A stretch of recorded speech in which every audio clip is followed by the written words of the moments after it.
Nevada comes in tomorrow against the Penn State Nittany Lions. Okay. The first game at the newly named West Shore home field at Beaver Stadium. All right, so look, I watched them all preseason. I'm not going to get into. I think I've talked enough about Penn State. So let's at least tell you what Nevada has. What does Nevada have? Chubba Purdy, Brock Purdy's brother, is not like his brother. In fact, there was a period of time last year he was playing wide receiver. He played at Florida State 2 years. He played 2 years in Nebraska. Now this is his second year at Nevada, so he's a sixth-year player. He is athletic. He will run. He can move. The question is going to be how accurate is he at throwing the football. I believe he is 0-6 in his career as a starting quarterback. But again, he played a lot of wide receiver last year. He was not the starting quarterback. Turner, the running back's a good, solid player, number 2. I watch him play. I'm like, okay, he's not bad. Nate Burleson from CBS Sports and who played for the years with the Seahawks. It was a terrific NFL player. His son's one of the wideouts. He also has another son that's a defensive end, but he doesn't play as much as the wideout does. And it's his namesake, Nate Burleson. Tall, lean, good hands, but the best offensive player they have, in my opinion, is Marcus Bellin, number 18. He's only 5'7", but he can be a guy that they try to get the ball to in a variety of ways, including the punt return game. Very good. Their big issue last year, and it was a big issue, was their defense. And that's where you see a lot of changeover, and they have a lot of fourth and fifth year transfer players on this team. They have 54 new players on this team, 54 transfers, and a lot of them are fourth and fifth year guys. The best defensive player I think they have is 99 at defensive tackle, Thomas Woody. I think he is very good, very good. So, I mean, that's where they are. Penn State's the prohibitive favorite for a reason. Now you need to go out, and for the first time this year, you get to go out against somebody else. I think this will be invaluable for Jim Knowles, for example, because this will be the first time in practical application he can have his defense against somebody else. And it's not just what works, it's also what the players are retaining as to what he's calling, because it will give them invaluable film moving forward to make any corrections that are needed, or at the same time say, okay, we're really on the right track there. It's a good start. For this Penn State team, you mentioned defense. There's a player I talked yesterday with Thomas Frank Carr, my co-host on our upcoming Penn State tailgate shows, leading into you and Jack Ham, Roger Corey, and co. on your pregame show. Defense. An interesting player was named as starter. I discussed it with Thomas Frank Carr. I want to hear about this player more. Starting at safety alongside Zachy Wheatley, Antoine Belgrave-Shorter. As a redshirt freshman, I believe, which is incredible. Okay, look. Well, even more incredible is that he came here as a corner and never played safety until he was moved there in November of last year. So he's had all of, 8 months playing safety, and he's starting for Penn State? That's incredible. Look, this becomes very difficult for fans who follow recruiting. He's a 5-star guy. He's a 4-star guy. And they get all enamored with the star thing, right? And people will ask me about recruiting classes. And I'll say, you know what, until I watch them practice, I'm not going to say much about that. I don't ever watch any recruit highlight tape or anything like that. It's the highlight tapes, the highs. Doesn't include the lows. Right. I mean, they don't show the guy at corner getting beat for an 80-yard touchdown. That seems to be eliminated from the highlight tape. But that's why I don't watch any of that, because I have the advantage of going to practice, and now I'm seeing you against comparable competition and what you're doing. Sometimes a guy just goes out and just wins the job. Not because the other people failed. The other people did just fine. But sometimes, for whatever reason, you're better. And he led this team in the preseason in interceptions and takeaways.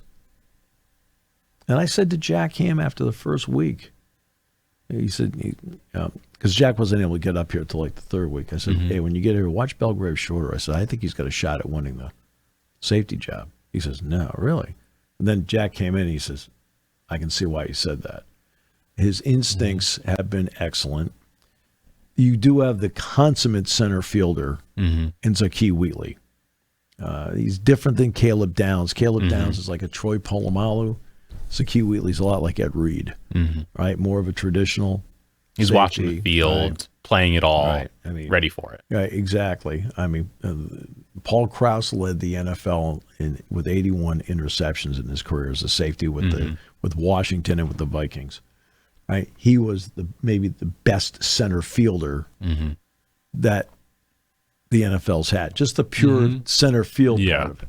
Right, Wheatley is just like that. Belgrave-Shorter, but this is when we start talking about starters. This is why I talk about the 50-man fourth quarter deal. All 50 guys that I'm looking at, I consider starters because they're going to play in the fourth quarter. Day-Day Lane and King Mack are both playing in the fourth quarter. Oh, yeah. Okay? So, what, that makes them reserves? No. No. Okay? It just turns out Belgrave-Shorter has earned the right to be the first one on the field. And he's earned the right to get more playing time. Yeah. Which, to me, is incredible, especially if, like, But that's awesome. But that's why you have preseason. You don't walk out there with preordained ideas. I'll give you one on offense. Aaron Ederline. Who's Aaron Ederline? Well, again, at some point tomorrow, number 86 is going to get in the game because I think he's one of the 7 receivers. Now, is he going to go and start? No. Is he going to be with the second unit? No. But at some point, 86 is going to be out there. You want to know why he's out there? Because he earned it. Yeah. He made catches. He made some plays. You're like every day, like Doc Sebastianelli and I always stand on the sideline and say, "See, that Ederline looks pretty good." A couple days later, boy, Ederline looks pretty good. But he doesn't show up on anybody's radar. He doesn't have enough stars or enough something. I don't know what, or they just don't know who he is. Well, guess what? I mean, is he going to be a guy that's going to get 10 balls in a game? No, of course not. May get 1 or 2. But did he earn his opportunity to get some, maybe a little, but some playing time? Yeah. Okay. Yeah. And then a player who got greenlit, a freshman, we're expecting to play and contribute this season. Chaz Coleman on the defensive side, on the defensive end position. Yeah. As someone who does not know much about him, give me some info on Chaz Coleman, Steve. We've actually played quarterback at Warren Harding in Ohio. Oh wow! He played quarterback and now he's defensive end. Well, bit of a transition, kind of.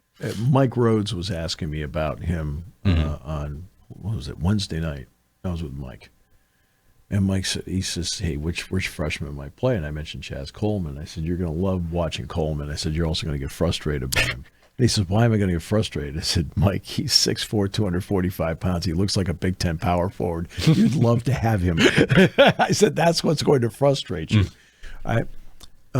He's 6'4", 245. So he actually picked up 5 pounds in training camp, which is good. Chaz is a smart, humble young man. Yeah. When they asked him a couple of weeks ago about where you think you are with the team, red, green, yellow, he said, "Oh, I'm yellow." And everybody in the room laughed. They're like, "He's not a yellow." But they all laughed. Yeah. But that's because he's humble and feels like he has to work on his craft every day. Well, he's just a kid. He does. Even a veteran, Denai Dennis Sutton, has to work on his craft every day. You know, just like punch the card. I'm here. Let's go play. You've got to work on your craft. So after practice the other day, Denai Dennis Sutton was out there working on his craft with Deion Barnes. Well, Chaz Coleman is the same way. He's working on his craft. He also is somebody who has the ability to self-correct. There was a play that was run, and he, with all due respect, he botched it. Right? Well, they're like, "Well, we got to run it again." Now the coaches didn't say anything to him because at first they couldn't find him. All right. So they ran the play again, and he self-corrected, which is big. It means you recognize what happened, figured it out, and then immediately installed it yourself. When Deion talked to him, he said, "Coach, no," he said, I fouled it up. I knew it. Right? And then he did it right. Well, that makes all the difference in the world when somebody's thinking that way, where, "Oh, no, I made a mistake." You get it. Now you're not going to get a second chance in the game, but your ability to know, I fouled it up, and check your pride out and say, hey, I gotta fix this. Yeah. Right? So, I mean, that's the kind of player he is. I'm excited to watch him. Like I said, he's 6'4". He's picked up 5 pounds in training camp. He's up to 245 now. And number 19 will get a decent amount of playing time tomorrow. Which will be incredible to watch. Very excited to see him. We also had Darius Dixon, I believe a cornerback, got greenlit. Look, Darius Dixon is, you knew in the spring he had put himself on the pathway to being greenlit. Mm-hmm. The question was, okay, it always is from spring to camp. Mm-hmm. Okay. Is he still in that pathway? He walked in the first week of camp, and he absolutely was on that pathway.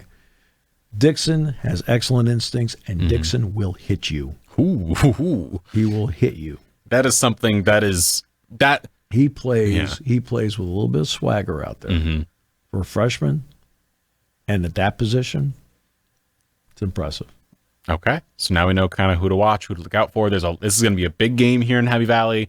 First one with the temporary bleachers up, 106,000 and some that we could see in the stadium for week 1. Yeah, it's one thing I talked to James about this, and I said, when Penn State's gone in there, I said the weird thing is there's been no wind in there. Mm-hmm. So what's the pattern like? But the other part too is that they are going to go in before Oregon, and they're going to actually practice in the stadium before Oregon. The reason is that you'll see the bank of 4 lights on the west side. They were all in when Penn State practiced at night, but the 2 corner light standards were not in. They had to put the 2 corner light standings back up, but they had to take them down because of the construction area. Well, they finally got those back in. He wants to now practice in there at night with all the lighting on, as opposed to having 85% of it. So that's going to be down the road. But that's something that we'll deal with that week. But that's just so you know, a little tidbit, and we will hear you voice Mr. Steve Jones alongside Jack Ham tomorrow. You guys are on the air beginning at 2 p.m. Yes, we're on here with our local pregame. Myself, Thomas Frank Carr at 12:30. My exact quote on the talk show last night, when asked about it, stands. We're at the 45-yard line. We're lowered to the field. Any mistake I make is completely my fault. Thanks for listening to Sports Talk with Steve Jones. Catch the latest from me on the 7 Mountain Sports YouTube page. Find clips of the show on Twitter, Instagram, and Facebook by searching up 7 Mountain Sports.